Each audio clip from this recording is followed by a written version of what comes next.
Hello, everybody. Welcome to our first Thursday live. We got a new time slot, new day. New time slot, little new setup in the how we're doing things tonight. Yeah, right? We're kind of excited about it. So we originally started with doing Facebook Lives because it was a quarantine and we didn't have anything going on Saturday nights. So that's how we decided to do it. Plus, it gave us something exciting to do. Right. And then since then, people are starting to do stuff. And hi, Michelle. Hi, Mom. People are starting to do stuff. So we've gotten some people that say, oh, we like your Facebook Lives, but we're usually doing something. On Saturday night. So can you do it different now? Yeah. So we asked our network. Our network, they moved us and put a sitcom in right at 7 p.m. on Saturdays. Yep. So we slid over to Thursday nights when hopefully there'll be some more people watch us live. We got a lot of people watch us later during the week, but we thought we would move to Thursdays, at least for the time being. There's my mom from Florida. Hi, you too. So you're leading things tonight. So go ahead. We're switching things up, right? Yeah, so we're switching things up. Generally, David sort of interviews me and asks me questions about the topic that we're going to talk about. Tonight's really his venue. It's his wheelhouse. So we're talking about, do we stay or do we go? Use the song. Should I stay or should I go? Or that's a song. Yes. Or you do the gambler. Know when to hold them. Know when to fold them. Yep. So yeah. And we've actually had people ask us, especially as a therapist, and I've had couples come in and ask, are we done? And kind of, or should I be done? And it's a complicated question. It's a hard question, and I think that it's sort of, everybody has their different kind of what they can put up with. You make the joke about a bad weekend. Yeah, right? no, it's not a joke. It's true. Yeah. I mean, some people have a bad weekend and they're in my office on Tuesday because, like I said, because they couldn't get in on Monday. Yeah, exactly. But yeah. So. And others put up with years and years of, whatever. Mm-hmm. So anyway, so you're taking the lead tonight, and what do you want to ask me? What I want to ask you is, how do people know when it's time to seek your services? To seek well, no, it's not necessarily that. It's how do they know when it's time to go? Yeah. How do they know when it's time to pull the plug, right? Yep. Mm-hmm. So I gave this a little bit of thought. We talked a little bit about it. There's basically two parts. Let's talk about the first part. First part. First, mm-hmm. right? So the first part really is when you think about bad marriages, and this is generalizing a bit. Yeah. So there's more than just these two, but most bad marriages fall into two buckets, right? The first are the couple that for however many years they've been together, mm-hmm. There's, I don't want to say every minute is conflict because that would be an exaggeration, but there's a lot of conflict. Mm-hmm. It's regular. There's fighting, there's arguing, there's not talking, mm-hmm. there's stomping out, and that goes on and on and on. And that's sort of one big bucket, right? The second bucket is a more benign looking thing, and that's those that kind of just dissolve quietly, slowly, due to neglect, disinterest, mm-hmm. Just growing apart, that sort of thing. So those are your two areas of two big areas. Okay. There's other reasons, but those are two areas of two bad marriages, from what I can see. Okay, so I have couples that come in and they talk about, it feels like I'm living with a roommate versus mm-hmm. a spouse. So is that sort of the bucket too? Like that's sort of you two. like kind of fall a little bit like out of love in some ways, or it's not as fun or capturing in terms of romance, and so you feel like you're just like hanging out with a friend. Going about your daily tasks of what you do without really feeling much about the person who you're sharing those responsibilities with. Okay. Just sort of grow apart because your interests are different, or because there's no sex, there's no stuff that we do together that doesn't involve those responsibilities, be it kids, be it cutting the grass, mm-hmm. fixing the house, whatever it may be. There's not just the two of us just into or with the two of us. That's what I talk about when I'm saying the sort of slow, neglectful, disinterest kind of bad marriage. I imagine you've seen a little bit of both, right? Yeah, I mean, there's definitely couples that come in that talk about, fighting and disagreeing and mm-hmm. really kind of mismatched, I would say, kind of from the beginning. From the beginning. Yeah. And especially if people have mental health issues, then it can become sort of like a toxic relationship if somebody's really not doing well. So there could be a lot of like drama, high drama, situations. And then, like you said, I think there is a lot of people that come in that it's just not as great anymore, and they kind of feel like they're not in love anymore, and maybe there's something better. And those are the ones that you hear, Jim and Sandy separated, and you're like, really? You can't believe it. I never even saw them fight because it doesn't. It's so meaningless. It's not worth the fight. It's not worth the argument. And you hear we hear that in couples all the time. And I see people in my office, and someone will say to me, we were the couple that no one knew that we weren't happy. Everybody thought we were the perfect couple. So sort of like complacency. Yeah, complacency. Yeah. And in a lot of ways, it's vacillating, right, between disinterest and just disgust, but it's quiet and not caring. Yeah. So, and then as opposed to the people that are, that you see screaming and yelling, you're sitting on your front porch and you can hear, Tom and Mary across the street screaming at each other. They're easy ones to flag. Yeah. But honestly, some couples thrive on that and end up staying married, but they're fighting all the time. Right. No, we've talked about that. Yeah. So some people, it sort of gets comfortable that way. Yeah, so this is like my kind of, oversimplification. Okay. So that oversimplification of two basic types of bad marriages. Hope that nobody that's on is in one of those. Yes. So that's that. Okay. So now you move to the second part. What is the second part of this? So the second part is, why do people who are unhappy, why do they stay together? Yep, and me, I like to divide things, make things easy. Yep. Sometimes it's oversimplified. Sometimes you'll say it's very oversimplified. Yep. And there's lots of subcategories. But essentially, you're looking at three reasons why people stay together, right? Okay. Easy one. Kids. Yeah, I mean, stay together for kids. I hear that all the time. So we'll come back. We'll talk about all of them. Okay. But here are the three. Second, because you got happy memories, right? You look back and you say, how could we be so miserable now when we were so happy 10 years ago? Look at the pictures in the photo album or on the iPad or whatever the case may be. We were so happy we went on that trip. And so there's this, I had it. There must be a way to get it again, right? And the third bucket really is fear, right? People are scared, and so they stay together because they're scared. They're scared. Fear leads to what? Inaction. Leads to I can't do anything. What are people scared of? What's out there?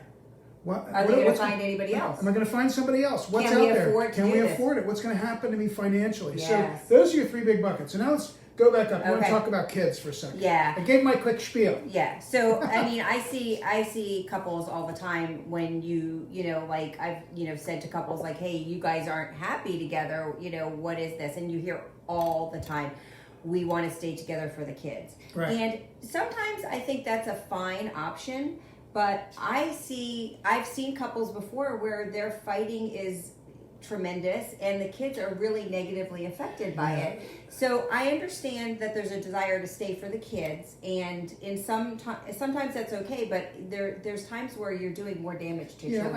I mean, if you go back 50 years, right, or even less than 50 years, bad marriages stayed together regularly because they needed to take care of their kids. And people felt strongly, I think more so now societally than we do now. People felt strongly that we have to put on a good face to get our kids through school. They have to have both parents together. They have to know that we're working together. And what happened then, and you can read about, and there's a lot of books and there's studies and stuff out there that these marriages that stayed together back in the 60s, 70s, and even into the 80s or before the 60s and the 50s, kids knew. They knew. It's no secret. And it wasn't a good thing, and it wasn't a healthy thing for their children in the long run. Because what does it teach a kid when I see my dad who won't speak to my mom every single night, or they fight every single night, or they disagree? Or that one of your parents is having an affair or something like that. So it's that's a big jump you got. You jumped over the affairs. Yeah. On Thursday, it's not Saturday. Yeah. Well, and that's a common reason why people end up in my office and end up in your office is affairs. So we need to touch upon that too. So now you shift to this my happy memories. Okay, right? So what I want to tell you about that is a technique that us therapists use when we work with couples.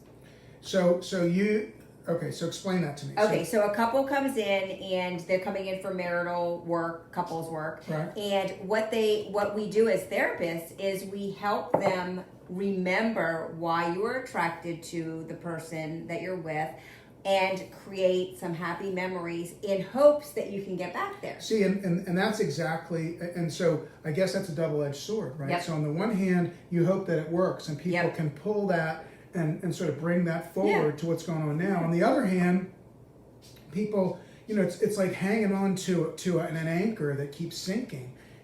Just because we were happy 17 years ago, we were on our trip to the Outer Banks and the kids were little, and look at us in these grainy videos. That doesn't mean you can get it back. Right. And so that, so it's interesting that you use it in therapy. But it's a common technique, trying to get people to remember the good parts or why you fell in love with this person. Because if you can get that part back, like, oh, I fell in love with them because of this and that, then sometimes it helps, reignite. Yeah, reignite, not unite. Right. Ignite. No, but it can have, but like I said, I think it can have the opposite response. Yeah. As No, well. I Whereas agree with that. I keep trying to reignite, instead I keep getting more and more miserable because it's not getting lit. That fuse is not getting lit. I keep trying to think that that's going to come back. That trip, that night out, the wedding that we went to, the Saturday night that we had Mexican food or whatever the heck it might be. Right. And you keep holding on and holding on. And so that to me is another reason why people stay together in what's otherwise, kind of a bad marriage. So we've talked about kids, right? We talked about memories, and now a big one. The fear. Is the fear. The fear, and the fear wrapped up into the finances too, because you hear so many times that people don't think that they can get separated or divorced because they can't afford two households. Well, that's fear. Pretty That's expensive. fear. It's finances. Yeah, I agree with you. Money's a big component of Yes. my fear factor. Yes. It's a big component of that, no question. Yep. It's not the only component, but it is a big component because let's face it. We live in a world where many families, both parents work, and it takes two incomes to support one household. Right. So I always tell, when people come to me and they say, "Well, what am I going to be in a better position? What's going to happen?" This is simple math, all right? So you take the same amount of money, and now you're splitting it in half. No, you're not going to be in the same position. No, you're not going to be. Generally, for most of us, many people are because they have wealth or whatever it may be. But it's going to be hard. It's hard. So I don't want to go because I don't want to move out of my house wherever. I don't want to give up my beach house. I have to live in an apartment, or I don't want I might to live have in an apartment. or a townhouse. Yeah, I lived in an apartment when I was in college. I don't live in an apartment. Yep. We bought this beautiful. This is my house. I designed. I put everything into it. Yep. This is our townhouse. We saved for 10 years, and now I've got to leave. Yep. And so there's that fear. Yeah. And so it's financial fear. It's fear of, well, what am I going to do? Or being alone. I mean, that's a big fear. That's a really big fear. The people just don't want to be alone. I mean, we're not bred to be alone. We're packed animals, and we want to be with people. And we identify, if we're not, we sometimes feel like very lonely and by yourself, and that like something's wrong with you. Yeah, no, well, I mean, and then, and this, along the same lines, right? Is there going to be somebody else for me? Can I find, and I don't want to be alone. I don't want to be going to bars, although no one goes to bars now. Right. But I don't want, it's even worse now, right? I know, You're not meeting anybody unless you're meeting them online, which we talked about before. Yeah. So what am I going to do? How am I going to do it? Yeah. Now, many people, don't worry about that right off the block when they're breaking up. But for people who have stayed in a bad marriage, which is what we're talking about, that fear is a really, really strong component for them to stay together. And like I said, if you're scared, you tend to, get into a ball, freeze up, don't do anything. Physically, people do that, and it's the same thing in relationships. So, 3 reasons why people stay together, right? Kids, happy memories, I like to call it, and the fear. So now we move to, well, how can you? So this is going to maybe different answers for you and me. And I switched to asking the question now because you're used to it. Because I'm used to it. How do people decide? How do they get help to decide whether they should I stay or should I go? Well, I mean, of course, as a therapist, I'm going to say you should seek out therapy. But there's, there's other places. I mean, pastors, rabbis, people that you trust, people that are going to be, sort of what do you call that when you're neutral, like neutral bystanders? Disinterested. Disinterested therapist, friends. I mean, a lot of people talk to people about friends. But what I want to say is that everybody's journey is different, and everybody's ability to stay with something like a marriage or stay, even like I have couples that come in that are doing infertility treatments, and they're like, how do I know I'm done? When should we stop doing that? And I would say this is like your thing. Like some people go on for years and years and years, and other people, have a very short kind of window of what they can put up with. And I would say the same thing about marriages. Well, the other thing I would say, being one, is I think that people who are unhappy and trying to decide should talk to a lawyer who does that kind of work that I do, and not just pay for an hour, not just pay and try to talk to somebody on the phone for half an hour, but get a real sense of what they're facing. What does life look like on the other side? And lawyers, there's a lot of really good family lawyers out there who are thoughtful, who aren't trying to jam people to litigation. And like you. Like me, I like to think so. Aren't trying to split people up, but because it's important to have a sense of what is it going to look like. So maybe you ought not be as scared as you are because of X, Y, or Z, right? And don't people talk to you lots of times before they even hire you? Yes. Like just to kind of say, like, I just want to see what my options are or what I should be doing I'm going down that road. Here's the problem with that is, first of all, that's a great idea to do. But the problem with that is that many people do that in a sort of in a vacuum. Okay, I want to have a phone call with a lawyer to find out what my choices are. Well, unless that lawyer that you're talking to has a sense of your situation, which means you got to give him or her some information in advance. Be prepared to talk on the phone or meet with him or her for a couple of hours, not for a half hour, 45 minutes, but so what for do they some need time. to know? They need to know about their finances, right? Sure. What's going to happen with What do their you kids' ask for? finances? What do you ask for, like in an initial consultation? Say I called you and said, I'm thinking about getting divorced. Right. What do you want from me? What we tell people is give us a list of questions that you have in advance of when I talk to them. Give me a chronology if you can, if you have the time to do it. You're gonna write it down. Are you gonna come meet with me? No, and I might break one. If you're coming to meet with me, I might want to break one of those ethical rules. And I'm not supposed to do something with clients. And besides you, who is a good divorce attorney? No one close by that would take you. Okay. You're gonna have to go out of the area. Okay. What else do you want? Anyway, so I like to have a chronology. Like how did that person get to me?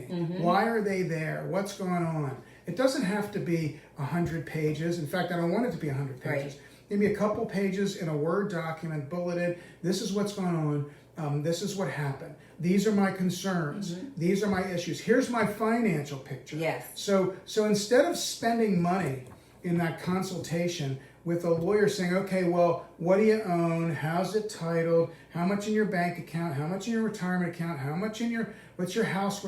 Get all that stuff done in advance and shovel it his or her way in advance. That's a good idea. So that lawyer, and it hardly ever happens. I can ask it 100 times and maybe it happens twice.